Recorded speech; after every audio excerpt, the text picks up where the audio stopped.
3 ತಿಂಗಳಾಯ್ತು ಇವಾಗ ಆ ಬಂಗ ಬಿದ್ದು ಜೈ ಅವ್ರಿಗೂ ಮತ್ತು AW ಅವ್ರಿಗೂ ಅವ್ರು ಗಮನಕ್ಕೆ ಬಂದಿದೆ. ಅವ್ರು ಬಂದು ನೋಡಿದ್ದಾರೆ.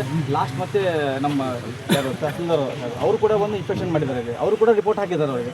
ಆದರೂ ಕೂಡ ಇವರು ಅಷ್ಟು ನಿರ್ಲಕ್ಷ್ಯತೆಯನ್ನು ವಹಿಸಿ ಅಷ್ಟು ದೊಡ್ಡ ಮಟ್ಟಿಗೆ ನೀರು ಪೋಲಾಗತ್ತಾನೆ ಇವ್ರು ಸುಮ್ಮನೆ ಬಿಟ್ಟಿದ್ದಾರೆ. ಅದಕ್ಕೆ ಮುಖ್ಯ ಕಾರಣ ಇವರೇ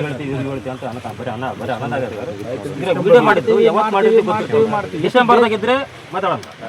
ಜನವರಿ ಫೆಬ್ರವರಿ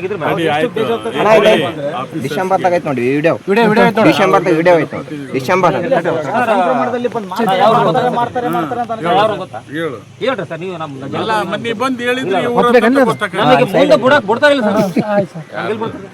ಎಲ್ಲರೂ ಅವ್ರಿಗೆ ಮೆಂಬರ್ಸ್ ಇರ್ತಾರೆ ಅವರ ಅವ್ರಿಗೆ ಹೇಳ್ತೀವಿ ನಾವು ಮುಂದೆ ಬಿಡ್ತಾರಿಲ್ಲ ಅಂದ್ರೆ ಅವ್ರೇನು ನನ್ನ ಸುತ್ತರದ ಚೈನ್ ಹಾಕಿರ್ತಾರೆ ಮೆಂಬರ್ ನಾವು ನಿಮ್ಮ ಇರ್ಲಿ. ಈಗ ಕೇಳೋ ಆಗೈತಿ, ಅನಾಹುತ ಆಗೈತಿ, ಈಗ ಮುಗಿದೋಗೈತಿ. ಹಿಂದಲ್ದು ನಿನ್ನೆದು ಮಾತಾಡ್ರಿ ಬರ್ತಾ ಬರಲ್ಲ. ಮುಂದೆ ಏನ್ ಮಾಡ್ಬೇಕು ಅದ್ರ ಬಗ್ಗೆ ಗಮನ ಒಳ್ಳೆ ಸರಿಯಾದ ರೀತಿ ನಷ್ಟ ಪರಿಹಾರ ಘೋಷಣೆ ಮಾಡ್ಬೇಕು ನೀವೆಲ್ಲ.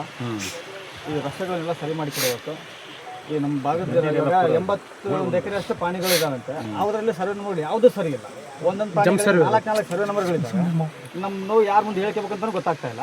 ಇವಾಗ ನಷ್ಟ ಪರಿಹಾರ ಬಂದು ಸಾಗುವಳಿ ಮಾಡ್ತಾ ಇರೋ ಒಂಥರ ಪಾಣಿಗಳಿಲ್ಲ, ಪೇಪರ್ಗಳಿಲ್ಲ. ಅವ್ರು ಯಾವ ಥರ ಏನು ಹೆಸರು ಬರ್ಸ್ಬೇಕಂತ ಗೊತ್ತಿಲ್ಲ ಸರ್. ತಿಳ್ಕೊಂಡಿಲ್ಲ ಸರ್. ಅವಾಗ ಸುಮಾರು ವರ್ಷಗಳಿಂದ ನಮ್ಮ ತಂದೆ ತಾಯಿ ಅವರು ಅಂತ ಗೊತ್ತೈತೆ ನಿಮಗೆ? ಇಲ್ಲ ಸರ್, ಹೇಳಿ ಸರ್. ಇದು ಸರ್ಪ್ಲಸ್ ಲ್ಯಾಂಡ್ ಹಾಗಾಗಿಲ್ಲ ಸರ್. ಅದಾದ್ಮೇಲೆ ಇರೋ ಪಾಣಿಗಳಿಗೆ ಹೆಚ್ಚುವರಿ ಸಾಲಾರ್ಜಂಗದ್ದು ಹೆಚ್ಚುವರಿ ಸರಿ ಸರ್. ಅದು ಹಾಗಾಗಿ ಸರ್ಕಾರ ಗ್ರಾಂಟ್ ಮಾಡೋದಕ್ಕೆ ಯಾರು ಸರಿ ಸರ್. ಅದಾದ್ರೂ ಇವಾಗ ಇರೋ ಪಾಣಿಗಳಿಗೂ 4 ಸರ್ವೆ ನಂಬರ್ಗಳಿದ್ದಾವೆ. ಇವಾಗ 40 ವರ್ಷ ಆಯ್ತು ರೀ ಮಾಡಕಮ್ಮತ್ತೆ ಅದು ಮಾಡಿಕೊಡ್ಬೇಕು. ಒಂದು ಪಾಣಿಯಲ್ಲಿ 4 ಸರ್ವೆ ನಂಬರ್ಗಳಿದೆ ಸರ್. ಮಾಡ್ತೀವಿ. ಇನ್ನೊಂದು 1000 ಎಕರೆ ಸರ್ಕಾರಕ್ಕೆ ತೊಗೊಳೋದಿದೆ, ತೊಗೊಂಡು ಮಾಡ್ತೀವಿ. ಇನ್ನೊಂದು 1000 ತೊಗೊಳೋದಿದೆ, ಬಾಕಿ ಇದೆ, ತೊಗೊಂಡು ಆಮೇಲೆ ಮಾಡ್ತೀವಿ. ಆಗಲಿ ಸರ್. ಬಟ್ ಇದು ಮಾತ್ರ ಈ ಸಮಸ್ಯೆ ಇದೆಯಲ್ಲ. ಯಾರು ಸ್ವಂತದ್ದು ಯಾವ್ದವು ಯಾರು ಹೋದವು ಐಡೆಂಟಿಫೈ ಮಾಡಿ ಸ್ವಂತದ್ದು ಯಾರು ಅದಾವು ಐಡೆಂಟಿಫೈ ಮಾಡಿ ಯಾರಿಗೆ ಲಾಸ್ ಆಗಿದೆ ಅದನ್ನು ಪೂರ್ಣ ಮಾಹಿತಿ ತಗೊಂಡು ನೀರಾವರಿ ಇಲಾಖೆಯಿಂದ ಅವ್ರಿಗೆ ಪರಿಹಾರವನ್ನು ಯಾವ ಈಗ ಕೆಲವೊಂದಿಷ್ಟು ಏನಾಗಿದೆ ಅಂದರೆ ಸರ್ಕಾರಿ ಭೂಮಿ ಒಳಗೆ ಕೆಲವೊಂದಿಷ್ಟು ಮಾಡಿದ್ದಾರೆ. ಅದಕ್ಕೆ ಸ್ವಲ್ಪ ತೊಂದರೆ ಆಗ್ತದೆ. ನಮ್ಮ ರೈತರ ಕಷ್ಟ ನಮಗೆ ಅರ್ಥ ಆಗುತ್ತೆ. ರೈತರ ಸಮಸ್ಯೆ ನೋಡ್ಕೊಂಡು ಎಷ್ಟು ಸಾಧ್ಯ ಆಗುತ್ತೆ. ಬೇರೆ ಇದೆ. ಈಗಾಗಲೇ ಎಷ್ಟು 92 ರೈತರದ್ದು 92 ಎಕರೆ 92 ಎಕರೆ 76 ಜನ 92 ಎಕರೆ 76 ರೈತರು ಮಾಡಿ ನಾಳೆ ಸೋಮವಾರ ಸಂಬಂಧಪಟ್ಟಂಥ ಸೆಕ್ರೆಟರಿ ಮಾತಾಡಿಸಿ ನೀರಾವರಿ ಇಲಾಖೆ ಇದನ್ನು ನಾವು ಕಂದಾಯ ಇಲಾಖೆಯಿಂದ ಪರಿಹಾರ ಕೊಡೋಕ್ಕೆ ಬರೋದಿಲ್ಲ.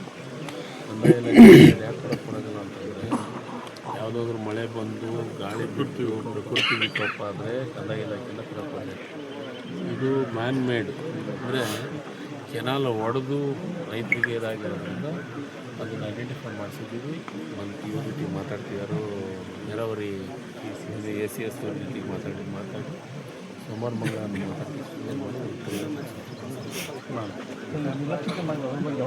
ಅವ್ರ ಮ್ಯಾಗೂ ಕ್ರಮ ಸರ್. ಇವಾಗ ಅಕ್ರಮ್ ಸಕ್ರಮ್ ಅದೇ ಹಾಕಿದ್ವಿ. ಅದು ಒಂದು ಕೂಡ ಆಗಿಲ್ಲ ಸರ್. ಅಕ್ರಮ್ ಸಕ್ರಮ್ ಆಗೋದಲ್ಲ ಸರ್. ಅಕ್ರಮ ಸಕ್ರಮ ಮಾಡಕತ್ತೀವಿ. ಎಲ್ಲಿ ಆಗೋದಲ್ಲ ಅಂತಾರೆ ಸರ್. ರೈತರಿಗೆ ಎಷ್ಟು ದಿನದಲ್ಲಿ ನೀರು ಸಿಗುತ್ತೆ ಸರ್? ಮತ್ತೆ ಬೆಳೆಗಳೆಲ್ಲ ಒಣಗೋಗ್ತಾ ಇದಾವೆ. ಅಪ್ಲಿಕೇಶನ್ ಹಾಕ್ಯಾರ. ಅಕ್ರಮ ಸಕ್ರಮ ಯಾರು ಅಪ್ಲಿಕೇಶನ್ ಹಾಕ್ತಾರಲ್ಲ ಅವ್ರು ಮಾಡ್ಕೇಸ್ ಕೊಡ್ತೀವಿ. ನೀವು ಅಕ್ರಮ ಸಕ್ರಮ ಅಪ್ಲಿಕೇಶನ್ ಹಾಕಿರಿ ಹಾಕಿದ್ನಂದ್ರೆ ಇದನ್ನ ಯಾಕೆ ಮಾಡ್ಕೊಂಡು